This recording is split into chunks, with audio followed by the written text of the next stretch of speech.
Yang ni kereta Street Dog punya organizer, Mr. Cole tu. Dia antara influencer YouTube terbesar dalam Thailand.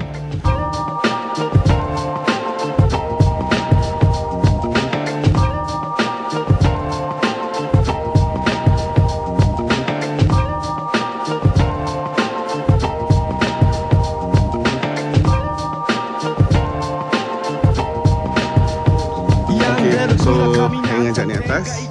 Okay, jom.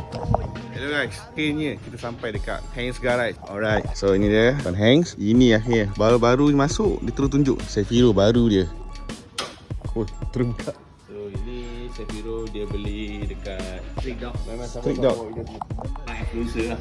Barang-barang rare yang rekod mungkin ni. akan ada harga satu hari nanti. Yang ni kereta Street Dog punya organizer, Mr. Cole tu. Dia antara influencer YouTube terbesar dalam Thailand. Bila dia nak jual je, hang tu beli. Oh. Dia bagi dia benda-benda ni tu ada value dia. Value untuk negara Asia.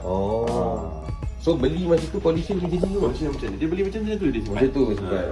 Ni berapa lama abang agak ada? 2-3 tahun lah ni. 3 tahun dah. 2 tahun. Ini betul real collector kan. Real collector. Ni daripada bawah ni, Lamborghini kat bawah, dia ada liter simpan mini kat sini. Oish, rim ni small display. Okey. Yang collect diecast, yang collect toys.